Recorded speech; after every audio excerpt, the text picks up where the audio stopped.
Hello, 78B. Miss Phelps has asked that I do your read aloud for you. So I've got the copy of The Boy in the Striped Pajamas. And it looks like you finished off at the end of chapter 9. So we're going to get going on chapter 10, which is called The Dot That Became a Speck, That Became a Blob, That Became a Figure, That Became a Boy.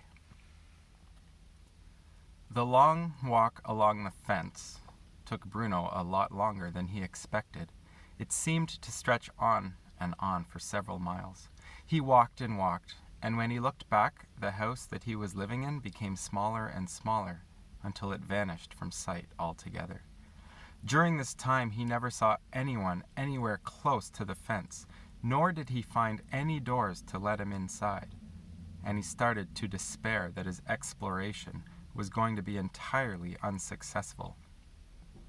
In fact, although the fence was continued as far as the eye could see, the huts and buildings and smokestacks were disappearing in the distance behind him, and the fence seemed to be separating him from nothing but open space. After walking for the best part of an hour and starting to feel a little hungry, he thought that maybe that was enough exploration for one day, and it would be a good idea to turn back. However, just at that moment, a small dot appeared in the distance, and he narrowed his eyes to try to see what it was. Bruno remembered a book he had read in which a man was lost in the desert, and because he hadn't had any food or water for several days, had started to imagine that he saw wonderful restaurants and enormous fountains, but when he tried to eat or drink from them, they disappeared into nothingness, just handfuls of sand. He wondered whether that was what was happening to him now. But while he was thinking this, his feet were taking him step by step, closer and closer to the dot in the distance, which in the meantime had become a speck and then began to show every sign of turning into a blob. And shortly after that, the blob became a figure. And then, as Bruno got even closer, he saw that the thing was neither a dot, nor a speck, nor a blob, nor a figure, but a person. In fact, it was a boy. Bruno had read enough books about explorers to know that one could never be sure what one was going to find. Most of the time, they came across something interesting that was just sitting there minding its own business, waiting to be discovered, such as America. Other times they discovered something that probably was best left alone, like a dead mouse at the back of a cupboard. The boy belonged to the first category.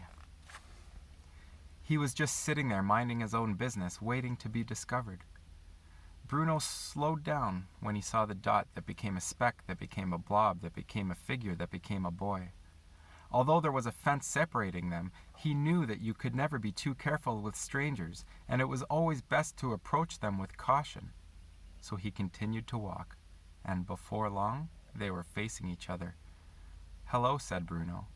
"Hello," said the boy. The boy was smaller than Bruno, and was sitting on the ground with a forlorn expression. He wore the same striped pajamas that all the other people on that side of the fence wore, and a striped cloth cap on his head. He wasn't wearing any shoes or socks, and his feet were rather dirty.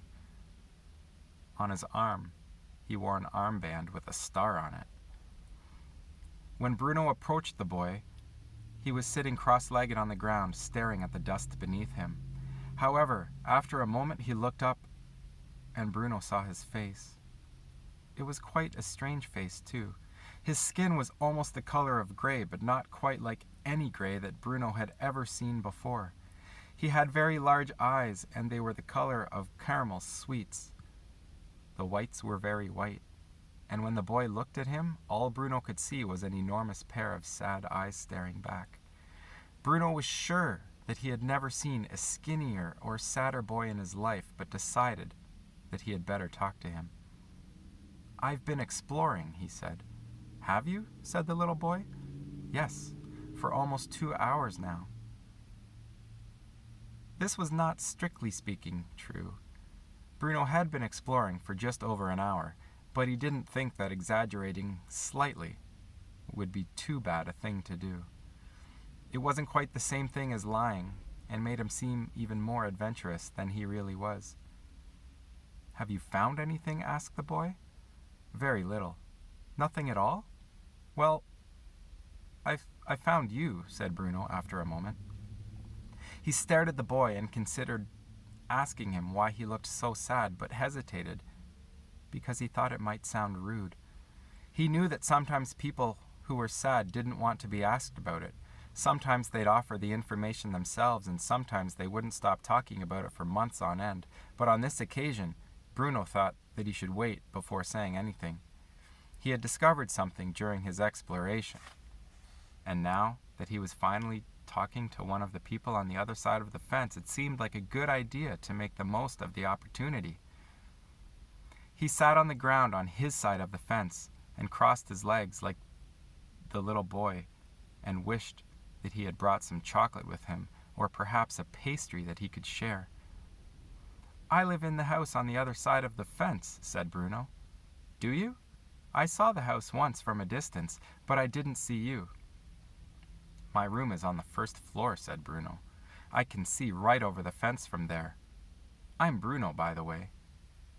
"I'm Shmuel," said the little boy. Bruno scrunched up his face, not sure that he had heard the little boy right. "What did you say your name was?" he asked. "Shmuel," said the little boy, as if it was the most natural thing in the world. "What did you say your name was?" "Bruno," said Bruno. "I've never heard of that name," said Shmuel. "And I've never heard of your name," said Bruno. "Shmuel." He thought about it. "Shmuel," he repeated. "I like the way it sounds when I say it. Shmuel. It sounds like the wind blowing." "Bruno," said Shmuel, nodding his head happily. "Yes, I think I like your name too. It sounds like someone who's rubbing their arms to keep warm." "I've never met anyone called Shmuel before," said Bruno. "There are dozens of Shmuels on this side of the fence," said the little boy. "Hundreds, probably." "I wish I had a name all of my own." "I've never met anyone called Bruno," said Bruno. "Other than me, of course. I think I might be the only one." "Then you're lucky," said Shmuel. "I suppose I am.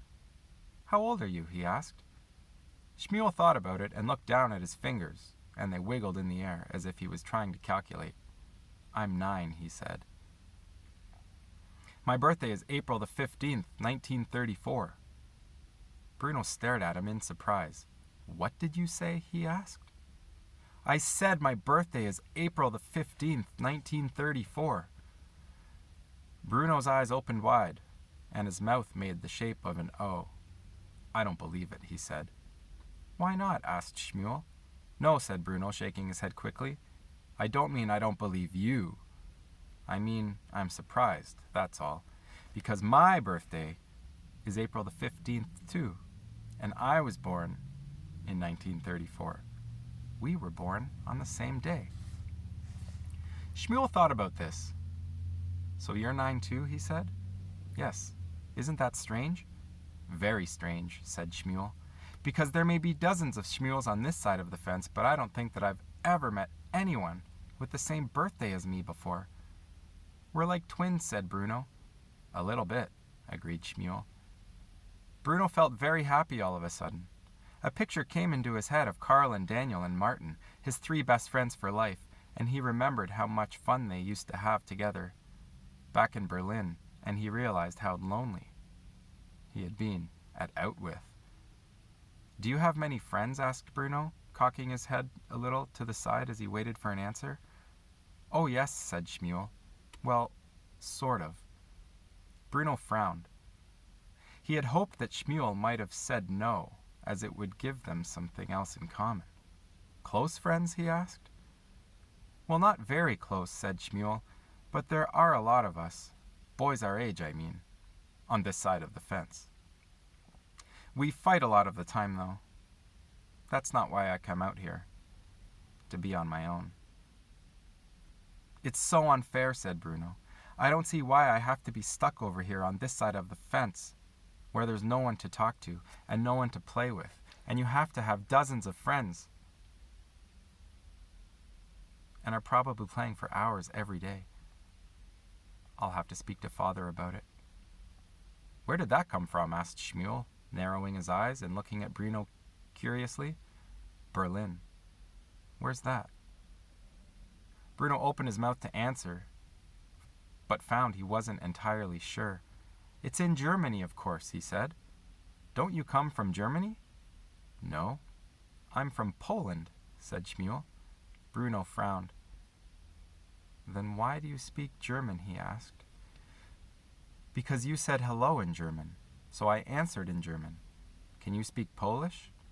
No, said Bruno, laughing nervously. I don't know anyone who can speak 2 languages, and especially no one our age. Mama is a teacher in my school, and she taught me German, explained Shmuel. She speaks French too, and Italian, and English. She's very clever. I don't speak French or Italian yet, but she said she'd teach me English one day because I might need to know it. Poland, said Bruno thoughtfully, weighing up the word on his tongue. That's not as good as Germany, is it? Shmuel frowned. Why isn't it? He asked. Well, because Germany is the greatest of all countries, Bruno replied, remembering something that he had overheard Father discussing with Grandfather on any number of occasions. We're superior. Shmuel stared at him, but didn't say anything, and Bruno felt a strong desire to change the subject, because even as he had said the words, they didn't sound quite right to him. And the last thing he wanted was for Shmuel to think that he was being unkind. Where is Poland anyway? He asked after a few silent moments had passed. Well, it's in Europe, said Shmuel. Bruno tried to remember the countries he had been taught about in his most recent geography class with her list. Have you ever heard of Denmark? He asked. No, said Shmuel. I think Poland is in Denmark, said Bruno, growing more confused even though he was trying to sound clever. Because that's many miles away, he repeated for added confirmation. Shmuel stared at him for a moment and opened his mouth and closed it twice as if he was considering his words carefully. But this is Poland, he said, finally. Is it? Asked Bruno. Yes, it is, and Denmark's quite far away from both Poland and Germany. Bruno frowned. He'd heard of all these places, but he always found it hard to get them straight in his head. Well, yes, he said, but it's all relative, isn't it? Distance, I mean. He wished they could get off this subject, as he was starting to think he was entirely wrong, and made a private resolution to pay more attention in future in geography class.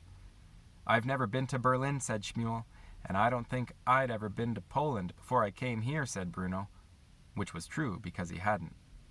That is, if this really is Poland. I'm sure it is, said Shmuel quietly, although it's not a very nice part of it. No. Where I come from is a lot nicer. It's certainly not as nice as Berlin, said Bruno. In Berlin, we had a big house with 5 floors if you counted the basement and the little room at the top of the window.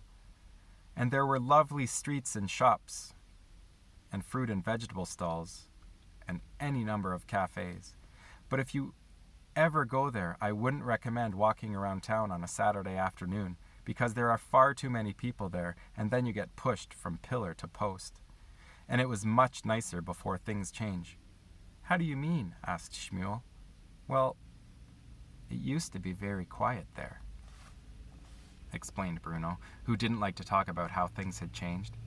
And I was able to read in bed at night, but now it's quite noisy sometimes, and scary. And we have to turn all the lights off when it gets dark. Where I come from is much nicer than Berlin, said Shmuel, who had never been to Berlin.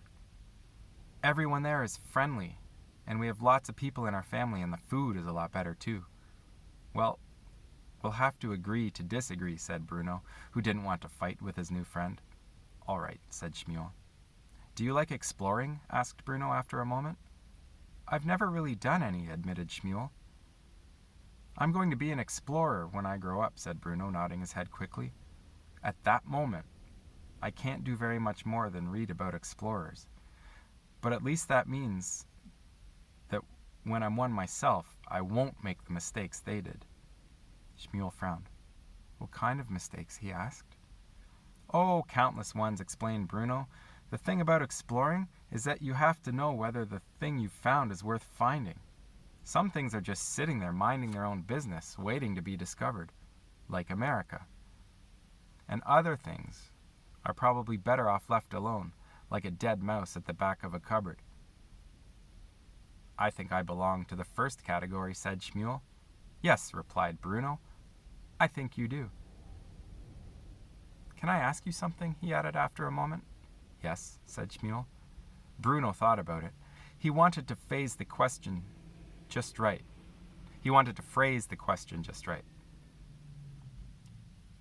Why are there so many people on that side of the fence? He asked. And what are you all doing there? That's chapter 10. We will see you next time for chapter 11. Hope you're all well.